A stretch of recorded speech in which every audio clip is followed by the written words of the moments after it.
No, that is, if the goodwill generated at that time is existing, it means we are not doing anything new. Comparing what Indira Gandhi did as NAM chairman and what we are doing today. Are you happy? Yes, sir. Basically, we are very active. We don't have we have not yet finalized Teesta River distribution with Bangladesh. Yes, because this is because of our internal affairs and some internal political. But when a world observer looks at you, he is not bothered about your internal affairs. Yes, of course. Bangladesh is your neighbor, and your Teesta River distribution of water is not yet completed. Yes, this is true, sir. Will the people of Bangladesh be happy with India's stand? So on Teesta, with respect to Teesta, they might not be happy. But in overall, if we see that we have given 1 billion soft loans to Bangladesh to build infrastructure. Apart from, sir, whatever land deals we have done, so we have given a lot of relaxation to Bangladesh, and we are assisting them in every. Don't you think India should be more proactive in SAARC affair? Yes, India is shall more be proactive, and I feel that overall the SAARC should even proactive. Means SAARC it shall be proactive because we automatically SAARC will not become proactive. Somebody will have to take the decision. So who has to take that decision? Sir, what happened that the SAARC has been not so much successful because of the every time the bilateral relations of India and Pakistan that comes to weigh in the SAARC. So first of all, we will have to rise about this bilateral relations. Now the Prime Minister of Pakistan has come to India. As the Prime Minister, suppose you are the Prime Minister today, would you have allowed him? Yes, sir. Because it was his private visit, sir. There was no reason to not allowing him to come. So even under the worst circumstances, the dialogue should continue. I feel so, sir. Because this private visit you are saying, Prime Minister is receiving him at the airport. How do you say like this? Because when such high dignitaries, high level dignitaries come to any country, there is some courtesy. So courtesy can be adjusted by even the district collector. He is also a representative of the government. Yes, sir. See, in public, in media, they can say that it was just lunch and nothing more. But sir, basic thing is that the bilateral dialogue needs to be continued. It shall be there. Even at the cost of our own disadvantages. So these disadvantages, like if you see the killing of our soldiers in the LOC, that is the main reason that people are opposing right now. Why these kind of things happen? Because we have not settled our issues yet. And why these issues are not settled? Because we did not continue the dialogue and with something. How long the dialogue will go along? Definitely, sir. It's since 60 years it's been now. And every time you are finding that you are at the receiving end. Okay, don't you think that somehow the India as the state is losing its assertiveness, leave aside its the prestige across the board? How you will get rid of this big Maya? So ultimately, what needs to do done with the Pakistan there? So we cannot have a war with Pakistan now. That is not that is not a solution. And the problem with Pakistan that there is. Do you think the war is the ultimate resort to show your assertiveness? Aren't there other options with you? So war is not an option at all. I feel. Only what other options you do have to somehow show your assertiveness across the world? So in this, first of all, we will have to make us internally very strong. When we are strong, then people will come to us. Like sir, in last 20 years, we have seen that the world powers are coming to India, and we are What steps we have taken to make ourselves strong internally?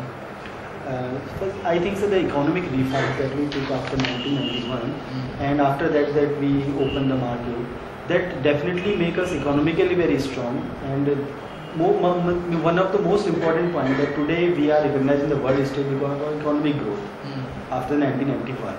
And apart from this, our democratic values, and we are the largest democracy of the world.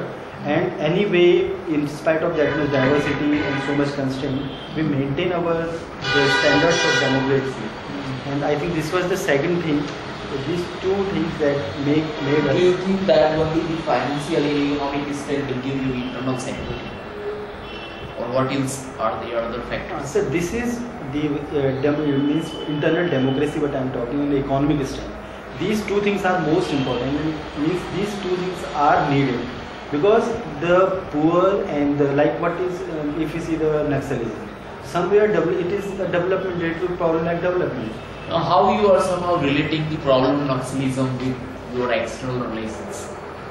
So internally, if we are not secure and if we are not strong internally, we are not united, then at global level, even we cannot have such a certain. That's what I am asking. That's what I am. Now you have come to the point. As to what are your efforts that you are taking to make your security more strong and more bigger?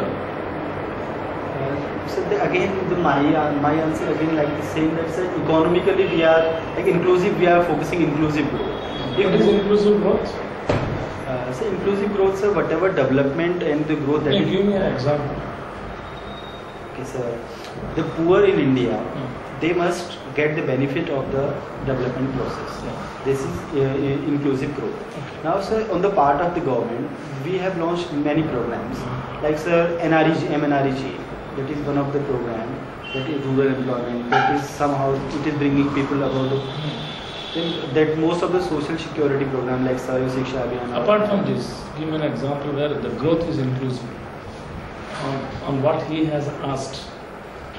So in our country, the POSCO company comes and they want 500 villages to vacate. Is it inclusive growth? If you are the collector of that district in Odisha, what will be your decision? Sir, I will see this because POSCO is coming and it is also bringing a lot of investment here. So I will see it in the overall perspective. If I find that the people living there, they can be better rehabilitated. Have you read POSCO agitation? Yes. Okay. What is that? So basically, that the people living there, the POSCO is bringing something like $5,200 billion. No. From the Indian perspective, the agitation is going since last 2 years.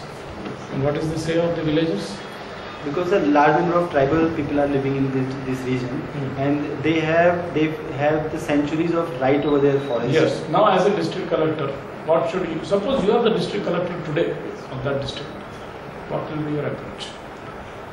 Sir, if it is possible to rehabilitate and resettle these people somewhere else, then my priority will be that first of all resettle them and rehabilitate them, and then we can start a project. What will be your most important criteria for settlement? Literally, you want to choose a location for settlement, rehabilitation. What will be most important criteria for settlement there? So I feel, sir, the first criteria will be all the people living in that area, they must be resettled at one place, because their social that already, because we should. That is the first criteria. What will be the second?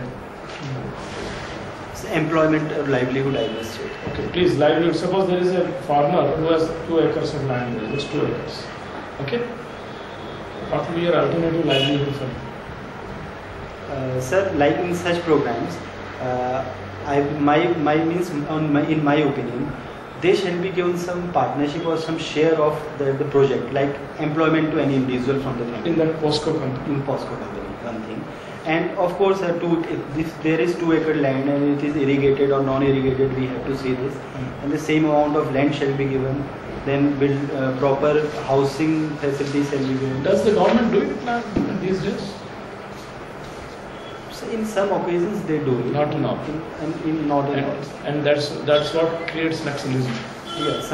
Yes, sir. Recently I visited a village in Chhattisgarh, and there they have resettled the people from the Naxalite affected areas.